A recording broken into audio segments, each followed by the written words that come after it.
devenir plus élevé. J'étais à un certain niveau et je m'engage à aller à un niveau plus élevé. Je me trouvais à une certaine dimension et je m'engage à aller à une dimension plus élevée. Alléluia. Et dans le texte de l'Apocalypse que nous venons de lire, pas même seulement dans le texte, mais dans tout le livre d'Apocalypse, l'apôtre Jean est en train de raconter les choses qu'il a vues et entendues dans une vision dans laquelle Dieu lui avait emmené. Le livre d'Apocalypse, c'est une vision, c'est Jean qui est en train de raconter les choses qu'il a vues et entendues dans la vision dans laquelle Dieu lui avait emmené. Jean n'avait pas simplement vu des choses en esprit, mais Dieu par sa puissance a amené Jean dans une vision. La vision commence dans Apocalypse 10. Là, Jean est emmené en esprit dans la vision. Alléluia. Et premièrement, dans la vision, il voit Dieu. Et Dieu commence à lui adresser des messages pour cette église qui existait du temps de Jean. Alléluia. Je disais, Jean est emmené dans la vision. Et dans la vision, il voit Dieu. Et Dieu commence à lui adresser des messages pour cette église qui existait dans le temps de Jean. Alléluia. Dieu parle à Jean de cette église. Dieu adresse à Jean des messages pour cette église. Mais quand nous regardons le premier verset du chapitre 4, et déjà même nous devons savoir que le message que Dieu a adressé à Jean pour cette église, nous le voyons écrit dans le deuxième et dans le troisième chapitre du livre de Jean. Mais au premier verset du chapitre 4 de Jean, Jean commence par dire après cela. En d'autres termes, après que le Seigneur, en d'autres termes, Jean est en train de dire après que le Seigneur m'eut adressé des messages pour ces sept églises. Après que Dieu ait adressé à Jean des messages pour les sept églises. Jean est en train de dire après cela, je regardais et voici une porte était ouverte dans le ciel. Et la première fois que j'avais entendu me dit monte ici et je te ferai voir les choses qui vont arriver dans la suite.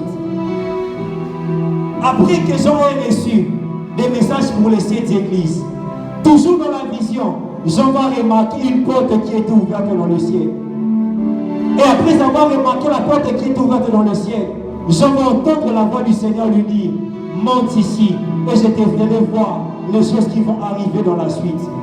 Après que le Seigneur ait montré à Jean la situation de cette église, le Seigneur vient appeler Jean à monter afin de lui montrer les choses qui allaient arriver dans la suite.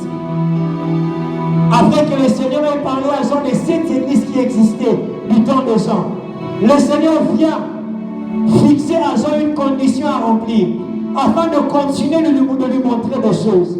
Après que le Seigneur ait adressé à Jean des messages pour les sept églises, Dieu vient fixer à Jean une continuité, Dieu vient fixer à Jean une condition à remplir afin de lui montrer la continuité de choses qu'il avait prévu lui montrer. Alléluia. Est-ce que je parle à quelqu'un? Dieu n'avait pas simplement prévu montrer à Jean la situation dans laquelle se trouvait les sept églises, mais Dieu avait aussi prévu montrer à Jean les choses qui allaient arriver dans la suite. Mais avant cela, Dieu vient fixer à Jean une condition à remplir.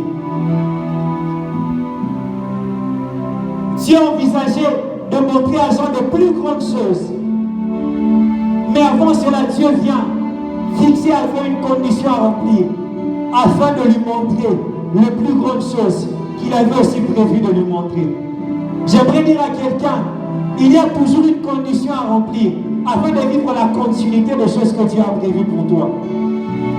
Il y a toujours une condition à remplir afin de passer dans la prochaine étape de sa destinée. Il y a toujours une condition à remplir afin de voir des choses plus grandes que celles que tu es en train de voir. Il y a toujours une condition à remplir afin d'entrer dans la prochaine saison. Il y a toujours une condition à remplir afin de vivre de plus grands résultats que les résultats que tu es présentement en train de voir. Bien-aimé, quelle est la condition que Dieu te fixe pour continuer de voir les choses qu'il a prévues pour toi? Quelle est cette condition que Dieu est en train de te fixer pour vivre la continuité des choses qu'il a prévues pour toi? Je ne connais pas moi ta destinée, je ne connais pas la trajectoire de ta destinée, mais j'aimerais te dire avec assurance il y a une condition que tu dois remplir pour vivre la continuité des choses que Dieu a prévues pour toi. Alors que Dieu avait montré à Jean la situation dans laquelle se trouvaient les 7 églises, Dieu vient mettre comme une pause, dire à Jean, monte afin que je te montre les choses qui doivent arriver dans la suite. Alléluia. Alléluia. Bien-aimé, il y a une condition à remplir. J'aimerais dire à quelqu'un, pour vivre la continuité des visitations de Dieu dans ta famille, il y a une condition que vous devez remplir. Alléluia. Dieu n'avait pas simplement prévu donner à ta soeur là le mariage. Dieu n'avait pas simplement prévu donner à ton frère là le travail. Mais Dieu avait arrangé une suite de bénédictions pour ta famille. Mais avant que vous puissiez entrer dans la suite de bénédictions que Dieu a prévues pour vous, bien aimé, il y a une condition que vous devez remplir. Alléluia. Bien aimé, parfois nous passons un peu plus, beaucoup de temps dans une saison, tout simplement parce que nous n'arrivons pas à remplir la condition que Dieu nous fixe pour aller dans la prochaine saison. Alléluia. Nous passons beaucoup plus de temps que Dieu l'a prévu, que nous puissions passer dans une certaine saison. Pourquoi? C'est à cause de notre incapacité à remplir la condition que Dieu nous fixe pour entrer dans la prochaine saison. Les enfants d'Israël ne devaient pas faire 40 années dans le désert. Les enfants d'Israël ne devaient faire que quelques mois dans le désert. Mais à cause de leur incapacité à remplir la condition que Dieu leur avait fixée, les enfants d'Israël, au lieu de faire quelques mois, ont fait 40 années dans le désert. Et Moïse est en train de dire aux enfants d'Israël, dans Nombre 32, 15, la condition que les enfants d'Israël devaient remplir pour entrer à Canaan, c'était tout simplement d'être attachés à Dieu. Et dans Nombre 32, 15, Moïse est en train de dire aux enfants d'Israël, si vous vous détournez de l'Éternel, vous allez demeurer dans le désert. En d'autres termes, si vous ne remplissez pas la condition que Dieu vous avait fixée, vous allez demeurer dans cette saison dans le désert. Mais quelle est la condition que Dieu te fixe pour entrer dans de nouvelles choses? Est-ce que le temps que tu es en train de passer dans cette saison, c'est réellement le temps que Dieu a prévu pour toi pour être dans cette saison? Ou c'est à cause de ton incapacité à remplir la condition que Dieu te fixe pour entrer dans la prochaine saison?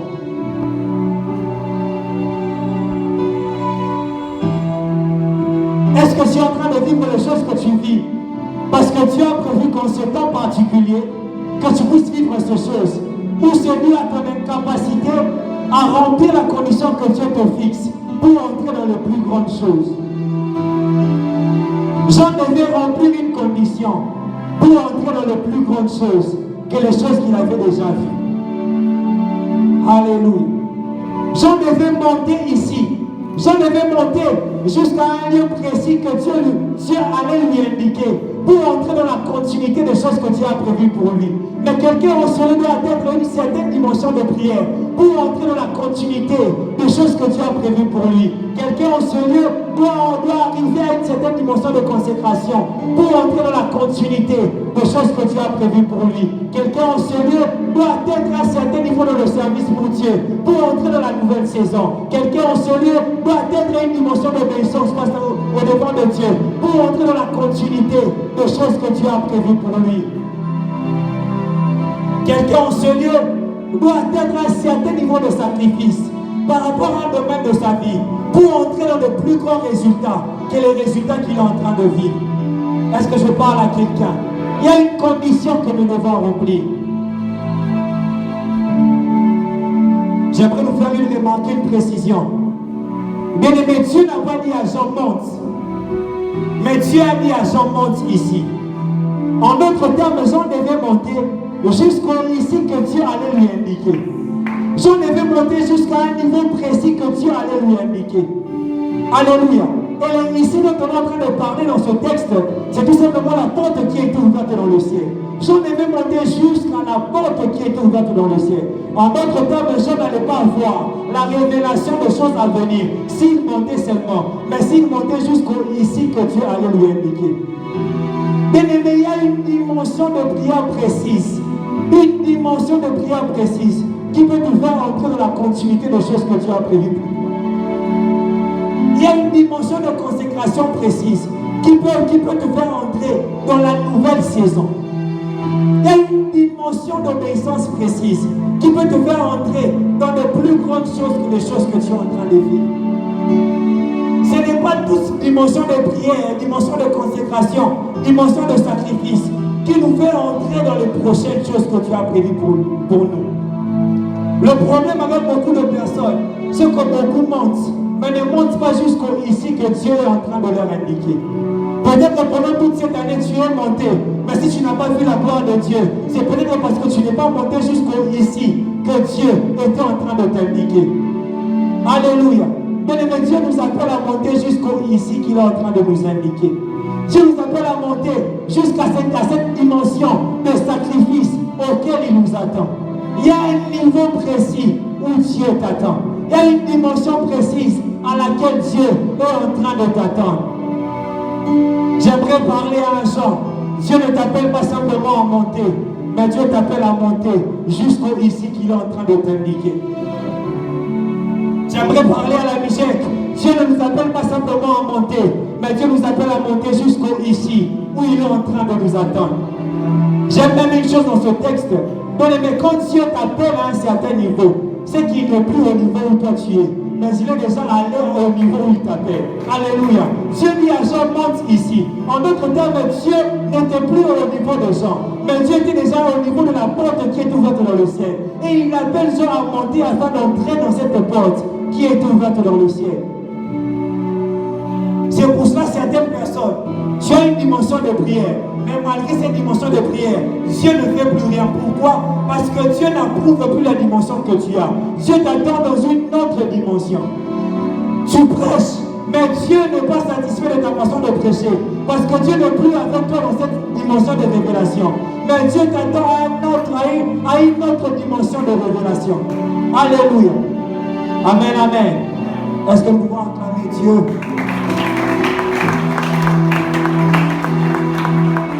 Alléluia. Rapidement, avant de nous parler de deux choses à savoir pour pouvoir monter, j'aimerais ressortir une vérité dans ce texte.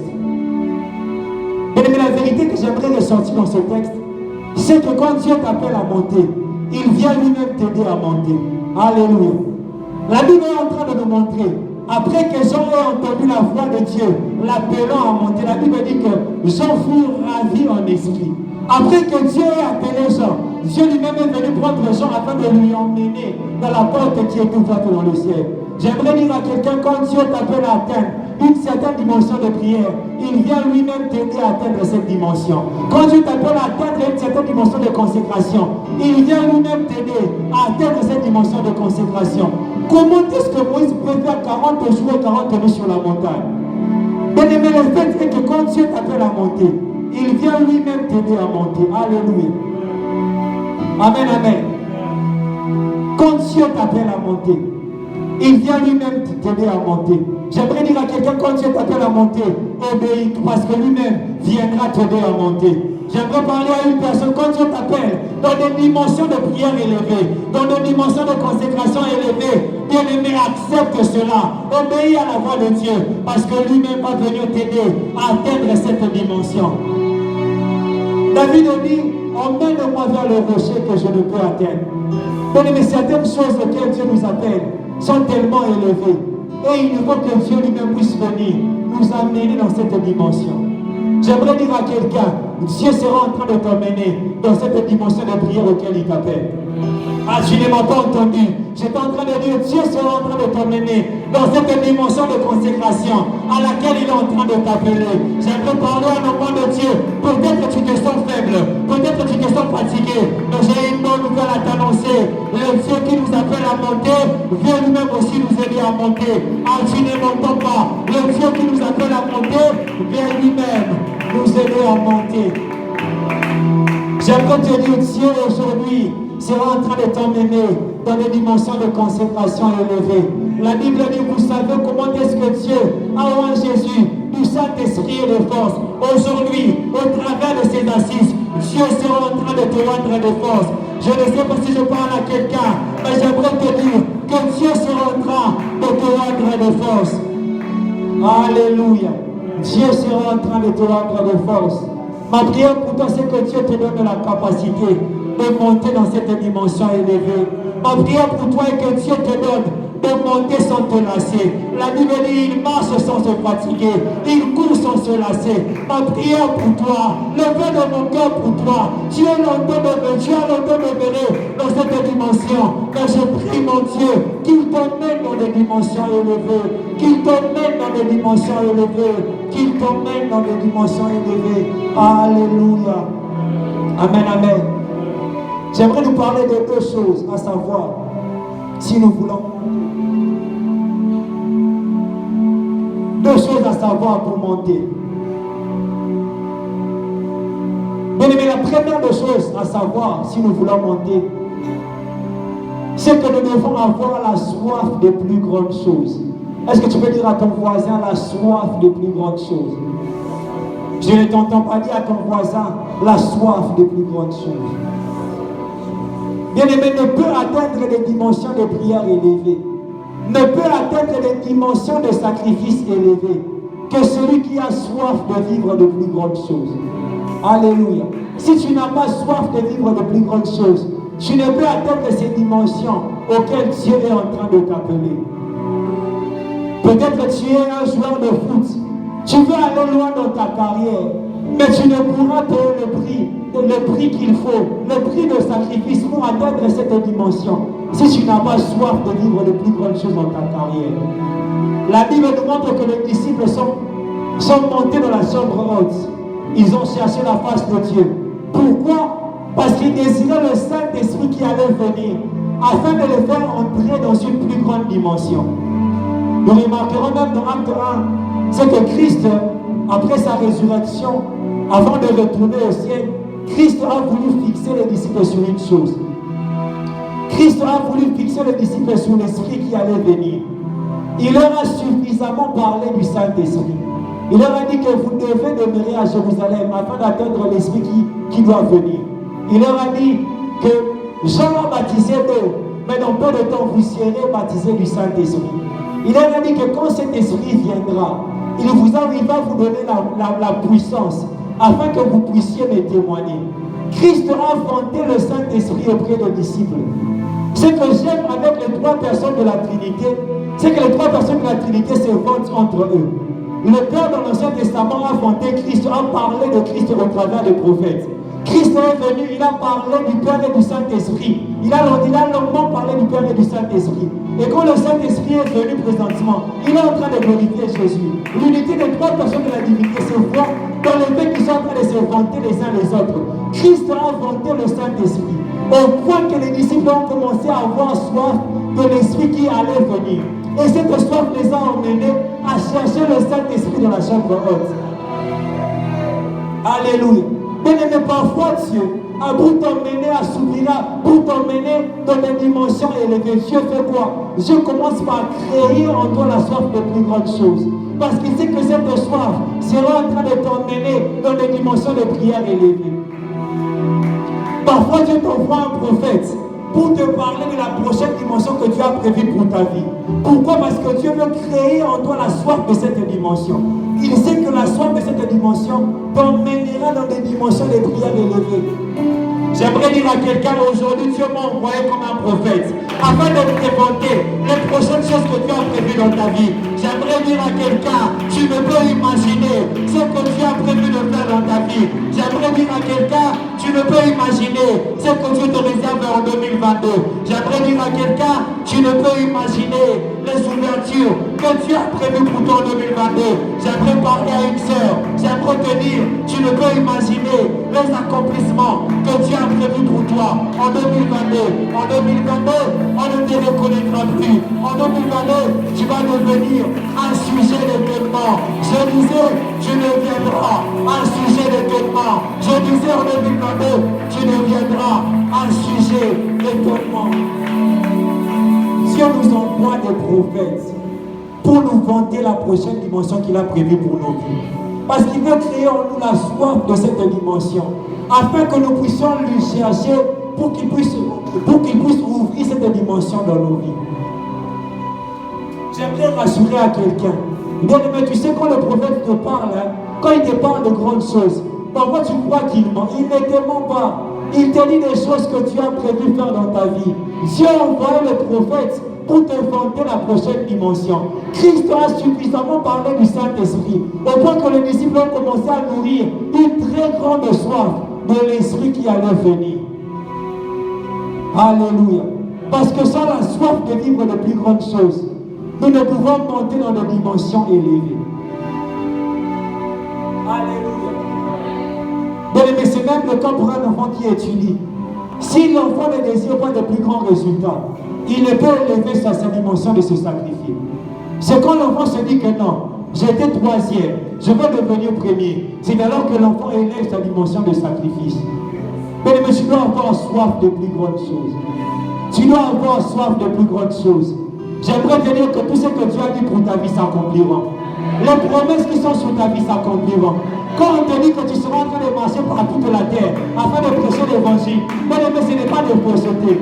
Quand on te dit que tu es une femme millionnaire, bien aimé, ce n'est pas de fausseté. Quand on te dit que je ne sais pas si je parle à quelqu'un, quand on te dit que Dieu sera en train de faire de grandes choses dans ta vie, bien aimé, ce ne sont pas de fausseté. Dieu veut créer en toi la soif de plus grandes choses. Bien aimé, le jour où Dieu voulait faire monter Élie au ciel,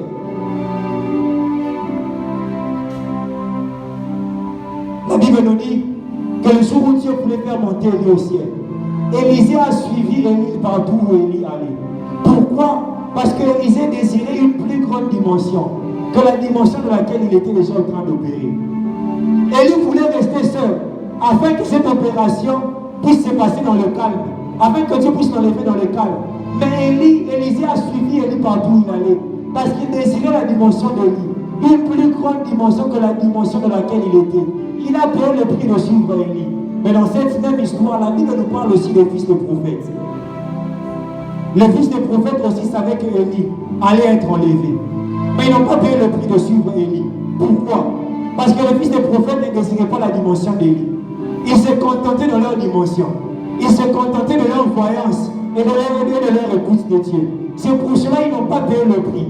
Quoique ayant la même information qu'Élisée, quoi qu'ils savaient que Élisée allait monter, Élie allait monter, ils n'ont pas payé le prix de suivre Élie. Pourquoi? Parce qu'ils se contentaient de la dimension dans laquelle ils étaient déjà en train d'opérer. Et en ce temps, nous avons beaucoup de fils de prophètes, des gens qui ne prennent pas le soin de chercher, des gens qui ne prennent pas le soin de payer le prix, des gens qui ne prennent pas le soin d'atteindre les dimensions de prière élevées, les dimensions de consécration élevées, des gens qui ne cherchent pas à monter. Pourquoi? Parce qu'ils se contentent de la dimension dans laquelle ils sont déjà en train d'opérer. Parce que Dieu t'a ouvert les yeux, tu ne prends plus le soin de chercher Dieu. Parce que tu gagnes déjà des âmes, tu ne prends plus la peine de chercher Dieu. Parce que tu te tiens déjà debout devant les gens, tu ne prends plus la peine de chercher Dieu. Tu ne cherches pas plus avec Dieu. Pourquoi? Parce que tu es tellement satisfait de la dimension de laquelle tu opères. J'aimerais parler à un fils de prophète. Si tu vois, tu écoutes, tu dois chercher Élie.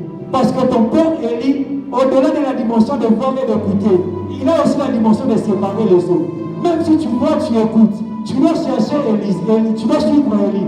Parce que Élie, au-delà de voir et écouter, a aussi la capacité de faire descendre le feu du ciel. Alléluia. Alléluia. Bien-aimés, sans la soif de plus grandes choses, nous ne pouvons monter dans des dimensions élevées. Et il y a une chose, bien-aimés, nous ne pouvons avoir soif de plus grandes choses que si nous sommes fatigués de la dimension de laquelle nous sommes en train d'opérer. Nous ne pouvons chercher de plus grandes choses. Nous ne pouvons avoir soif de plus grandes choses que si nous sommes insatisfaits de la dimension de laquelle nous sommes. La Bible dit dans Luc 5, 39. Luc 5, 39, la Bible est en train de dire que personne après avoir bu du vieux vin ne désire le nouveau vin parce qu'il dit que le vieux vin est bon. En d'autres termes, notre appréciation du vieux vin, notre appréciation du vieux vin fait que nous ne puissions pas désirer le nouveau vin. Bien-aimé, ta totale satisfaction de la dimension de laquelle tu opères t'empêche de chercher une plus grande dimension. Si tu es totalement satisfait de ce que tu es en train de vivre, tu ne pourras soupirer après de plus grandes choses. Et Luc 5, 39 est en train de dire une chose. La Bible dit, remarquez très bien la précision, la Bible dit que personne après avoir bu du vieux vin, ne cherche le nouveau vin, parce qu'il dit que le vieux vin est bon. On est en train de parler du vieux vin. C'est un vieux vin, mais il ne prend pas le soin de chercher le nouveau vin. Pourquoi? Parce qu'il apprécie encore le vieux vin qu'il est en train de boire. Par là, j'ai compris une chose. Bien aimé, tu peux avoir un habit abîmé. Tu peux avoir un habit qui est usé, dépassé. Mais bien aimé, si ton cœur est toujours attaché à cet habit, même si tu as de l'argent, tu ne vas pas acheter un nouvel habit. Parfois, tu as habillé, mais ta tante lui a dit, oh, il m'a donné. Et l'amour déjà connu là. Mais il y a un amour bien. Pourquoi? Parce que mon thème, et les guinées de l'amour. Parce que je la dimension, là, comme il déjà là. Mais tellement qu'à c'est la dimension, là. La dimension, je suis ces années. Il me dit que les hommes ont des examens. Pour la mouton, sont parfois cicatés. Mais il me dit qu'il y a un problème. Oh, c'est là qu'il y a un mouton qui est à la banque là. Et ça, il a de l'argent, mais il ne s'achète pas de nouveaux habits. Pourquoi? Parce qu'il apprécie encore la vie qu'il a. Tu as disposé la nouvelle dimension. Mais il ne paye pas le prix de chercher la nouvelle dimension. Pourquoi? Parce qu'il est satisfait de sa dimension. Bien aimé, je suis venu dire à quelqu'un, Dieu veut te faire voir de plus grandes choses. Dieu veut t'emmener dans de plus grandes choses. Alléluia. On a soif de vivre de plus grandes choses. La deuxième chose à savoir, pour monter, bien aimé, tout celui qui veut monter doit payer le prix de la montée. Est-ce que tu peux dire à ton voisin, il faut payer le prix de la montée? C'est là que je veux finir. Payer le prix de la montée. Bien aimé, monter a toujours été une chose difficile. Monter sur une montagne a toujours été une chose difficile. Au point que ce n'est pas tout le monde qui peut monter sur une montagne.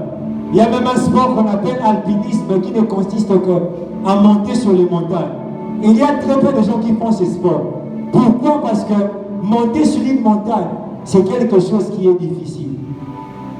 Et de même que c'est difficile de monter sur une montagne, mais c'est aussi difficile de monter à des dimensions de prière, de consécration élevées. C'est difficile de monter à des dimensions de sacrifice élevées. Celui qui veut monter dans des dimensions de prière, de consécration, de sacrifice élevés, doit payer le prix de la montée. Dis à ton voisin, payer le prix de la montée. Mais tout le monde peut jouer au football, tout le monde peut jouer au basket, mais tout le monde ne peut pas faire l'alpinisme. Seuls les gens qui ont une très grande endurance physique peuvent faire l'alpinisme. Pourquoi? Parce que là-bas, le prix à payer, c'est de supporter la souffrance et de continuer à monter. J'aimerais dire à quelqu'un, il y a un prix que tu dois payer si tu veux atteindre cette dimension de prière, capable de te faire entrer dans la prochaine saison de ta vie. Il y a un prix à payer pour atteindre cette dimension de consécration qui peut te faire entrer dans la nouvelle dimension que Dieu a prévue pour toi. Il y a un prix à payer pour atteindre cette dimension de sacrifice qui peut t'emmener à vivre de nouveaux résultats dans ton domaine d'évolution. Et quand je parle de prix à payer, je parle des difficultés que nous devons accepter. Donc il y a des difficultés, des choses difficiles que tu dois accepter pour atteindre cette dimension à laquelle Dieu est en train de t'appeler. Donc tu ne peux pas atteindre cette dimension de prière capable de t'emmener dans la nouvelle dimension, dans la nouvelle saison de ta vie, si tu n'es prêt à sacrifier certaines amitiés. Tu ne peux atteindre cette dimension de consécration. Bien aimé, si tu n'es prêt à faire de la vie du jeune ton quotidien, tu ne peux atteindre cette dimension de prière capable de te propulser dans la nouvelle saison de ta vie. Bien aimé, si tu ne sacrifies la télé, si tu te décides d'écouter tes temps de repos, si tu te décides de ne pas avoir une vie comme tout le monde, il y a des choses difficiles que nous devons accepter. Celui qui veut atteindre une dimension de sacrifice, élevé par rapport peut-être à ses études, par rapport peut-être à un domaine où il est en train d'évoluer, personne ne peut atteindre ces dimensions s'il n'est prêt à sacrifier ses temps de loisirs. Alors que les autres sont en train d'aller à Aquaflash. Aquaflash, c'est quoi là? La chose là qui... Aquasplash. J'ai vu une soeur à qui Aquasplash a été statue là, ma bikini, quand on a Nakamwe. Nakamwe, c'était à été statue là, bikini, Aquasplash. Alors que les autres sont en train d'aller là-bas. Mais si tu veux monter dans des dimensions de consécration, tu dois être prêt à sacrifier des temps de loisirs. Alors que les autres font du restaurant leur vie. Mais toi qui veux atteindre une dimension élevée, tu dois être prêt à sacrifier la vie du restaurant. Parce que tu ne peux pas atteindre ces dimensions si tu ne payes le prix de la montée. Mais tout celui qui veut monter doit payer le prix de la montée. J'aimerais dire à une sœur, tu ne peux atteindre cette dimension qui peut ouvrir, qui peut te faire entrer dans la dimension du prophétique que Dieu a prévu pour ta vie. Si tu te décides de fermer les yeux sur ta beauté. Il y a le prix de la montée que nous devons payer si nous voulons monter. Le prix de la montée. Peut-être que tu avais soif de plus grandes choses, mais tu n'as pas tout payé le prix de la montée pour monter. Bien-aimé, il y a un prix que tu dois payer. Il y a des choses difficiles que tu dois accepter. Bien-aimé, toutes les personnes qui sont venues avant nous ont dû payer le prix de la montée. Alléluia. Paul pouvait dire, je ne regarde plus à ma vie. Paul dit, je ne regarde plus à ma vie comme si elle n'était même pas précieuse pour moi. Acte 20-24. Il y a un prix que tu dois payer si tu veux atteindre ces dimensions élevées. Bien-aimé, si tu n'acceptes ces choses difficiles, je ne pourrais pas tout citer, mais il y a une liste de choses difficiles que tu dois accepter pour atteindre la dimension à laquelle Dieu est en train de t'appeler. Et j'aime un passage dans la Bible. La Bible est en train de dire, dans Amos 1:13, la Bible dit que les enfants d'Amon ont fendu les ventres des femmes enceintes de Galade afin d'agrandir leur territoire. La Bible dit que les enfants d'Amon voulaient agrandir leur territoire et ils ont payé un prix. Qu'est-ce qu'ils ont fait? Ils ont fendu les ventres des femmes enceintes. Je n'encourage pas ce qu'ils ont fait. Ils étaient même des peuples païens. Mais ce qui m'intéresse dans ces passages, c'est que les enfants d'Amon étaient prêts à tout afin d'atteindre leur objectif. Le problème avec nous, enfants de Dieu, c'est que nous ne sommes pas prêts à tout pour atteindre notre objectif. Dieu a déjà disposé de choses au-devant de nous. Mais le problème avec nous, c'est que nous ne payons pas le prix de la montée pour entrer en possession des choses que Dieu a prévues pour nous. J'aimerais dire à quelqu'un, Dieu a prévu cette dimension pour toi. Mais il t'appelle à payer le prix de la montée. J'aimerais dire à quelqu'un, ce grand ministère, Dieu l'a déjà disposé pour toi. Mais il t'appelle à payer le prix de la montée. J'aimerais dire à quelqu'un, cette grande dimension dans les affaires, dans les études, Dieu l'a déjà disposé pour toi. Mais il t'appelle à payer le prix de la montée. Le prophète n'ont pas menti. Bien-aimé, le prophète n'ont pas menti. Mais le problème avec toi, si tu n'atteins pas cette dimension, c'est parce que tu ne payes pas le prix de la montée. Bien-aimé, depuis quelque temps, Dieu a changé ma conception de choses. Ce n'est pas que Dieu, si personne ne vit pas de grandes choses, ce n'est pas que Dieu ne l'a pas appelé à de grandes choses. Mais le problème, ça peut être le fait que la personne n'a pas pu payer le prix de la montée afin d'entrer en possession de grandes choses que Dieu a prévues pour lui. Alléluia. Il y a le prix de la montée. Bien-aimé, en 2022, paye le prix de la montée. Sois prêt à tout afin d'atteindre l'objectif que Dieu a déposé sur ta vie. J'aimerais dire à quelqu'un en 2022, je ne sais pas ce que tu peux faire. Je ne connais pas la vie que tu dois mener. Mais en 2022, fais tout ce qui est à ton possible afin d'atteindre les choses que Dieu a prévues pour toi. Bien-aimé, si Dieu n'a pas menti les gens qui sont venus avant nous, c'est que Dieu ne t'aime pas aussi. Le problème, c'est que tu ne payes pas le prix de la montée. Quand Josué, il y a une chose que la Bible dit. Josué 13, la Bible est en train de parler. La Bible dit que le pays qui restait à Josué à conquérir était encore très grand. Mais le problème était que Josué était devenu vieux. En d'autres termes, il y avait le pays à conquérir qui était là. Mais le problème était que Josué avait perdu la capacité de monter conquérir le pays. qu'il devait conquérir. Je prie Dieu aujourd'hui, s'il y a une personne qui a perdu la capacité de monter conquérir les choses que Dieu a mis au devant de lui, je prie mon Dieu de te donner cette capacité afin que tu puisses monter, conquérir les choses que Dieu a mis au devant de toi. Le prix de la montée. Bien aimé, je veux finir avec ces 3 histoires là. La première histoire, c'est un homme, c'est un jeune Français. J'ai lu son livre, il a beaucoup étudié. Il a fini ses études en économie, il est allé en Angleterre. Il a trouvé un très bon boulot. Il est devenu une personne friquée. Mais après quelques temps, il a engrossé une Française. La Française lui a dit, je vais rentrer en France, c'est là-bas que je veux accoucher. La Française est rentrée en France, lui aussi il est rentré à Tiki Moussa Anaï. La Française a accouché, après quelques temps, la Française a demandé le divorce. Et par le divorce, cet homme a tout perdu. Alléluia. Il a tout perdu, il est devenu fauché. Il s'est battu, mais rien n'allait. Il cherchait le travail, mais rien n'allait. Il est devenu fauché. Un jour, sa maman est venue lui regarder. Sa maman lui a dit, mon fils, avec tout ce que tu connais en économie, pourquoi ne pas écrire un livre? Il a dit à sa maman, maman, je peux écrire un livre, mais ça va me prendre une année. J'aime la phrase que sa maman lui a dit. Cette phrase est gravée dans mon cœur. Sa maman lui a dit, c'est quoi une année pour la vie d'un homme? En d'autres termes, si tu sacrifies une année pour atteindre un objectif précis, ça va te coûter quoi? J'aimerais dire à quelqu'un en ce lieu, est-ce que tu as déjà fait 3 mois à poursuivre un seul objectif? Est-ce qu'il t'est déjà arrivé de faire une année à poursuivre un seul objectif? Si tu ne l'as pas encore fait, c'est que le problème n'est pas Dieu, mais le problème c'est toi. La deuxième histoire, c'est l'histoire de Papa Oedebo.